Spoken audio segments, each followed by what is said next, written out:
মানে চাওক কামটো আছিল বহুত দিন ধৰি বন্ধ আছিল। মই নতুন আহিছোঁ ইয়াত, আগত মই ইয়াত নাছিলোঁ। আগত কি হৈছে মই নাজানো। তো মই আজি ফাৰ্ষ্ট টাইম আহিছোঁ। আজি ফাৰ্ষ্টত আহি ঠিকে আছে, বালিটো মোটামুটি তেতিয়া মাটি চাটি ইমান নাছিল, ঠিক আছে। তাৰপিছত JCB দি যেতিয়া বালি লৈছে, তো JCBৰ মাটি হয়তো অলপ মিক্স হৈ গৈছে তাতে বালি। তাৰপিছত মই কৈছোঁ ইহঁতক যে বালিখিনি যি বালি বেয়া আছে সেইখিনি চেঞ্জ কৰি দিয়া হ'ব, নতুন বালি ইয়াত ষ্টকত আছে, সেইখিনি দি কাম কৰিব কৈছোঁ।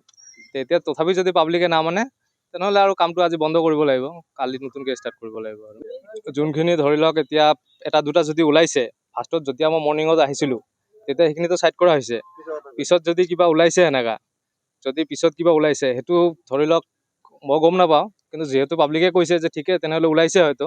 তো সেইখিনিও মানে এতিয়া ধৰি লওক এতিয়াৰ পৰা মানে হয়তো নতুনকৈ চিমেণ্ট আনি কৰিব লাগিব, আৰু যোনখিনি আছে তাৰে পৰা যোনখিনি বেয়া হৈছে আউট কৰি ভালখিনি দি কাম কৰিব লাগিব। অভিযোগ এই ৰাস্তাটোত কাম হৈ আছে, সকালত থেকে ঢালাই হৈ আছে। আমি পাব্লিকে নাজানো, তাতে বহি আছো, ইয়াতে পৰা লেবাৰে কৈ আছে যে তোমালোকে ইয়াত বহি আছা, কাম যে কেনেকৈ হৈছে তোমালোকে দেখিছা নেকি? নাই, দেখা নাই। তাৰপিছত আহি দেখিলো যে বালুতিৰ ইমান বড় বড় মাটি, চিমেণ্ট ফাটাই দেখা যে চিমেণ্ট দলা ধৰি আছে।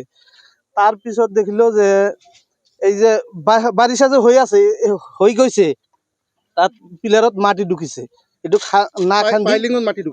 না খান্দি আজি ঢালাই কৰি আছে। কাম ডেৰ বছৰ হৈ আছে। এইটো আন্দাবাৰী পাৰঘাটৰ নৈচাদ্দাবৰ ব্ৰিজ। 1 নম্বৰ যে পিলাৰ বিলাক আছে ইয়াতে 4 মাহ আগত কাম কৰিছে। এতিয়া মানে যিমান বালু উঠাইছে সব বালুটো গাঁতাত গৈছে। ইয়াতে মানে চেক একো কৰা নাই, এনে মানে আজি আহি মানে ঢালাই আছে, কোনো ৰাইজক কোৱা নাই, সোধা নাই। আমি আহি দেখো চিমেণ্টত মাটি বালুত মাটি মানে যধে মধে কাম কৰি আছে। আমি অহাৰ পিছত মানে ইঞ্জিনিয়াৰক ক'লো, ইষ্টিমেট মোক দিয়ক, আমি চাম।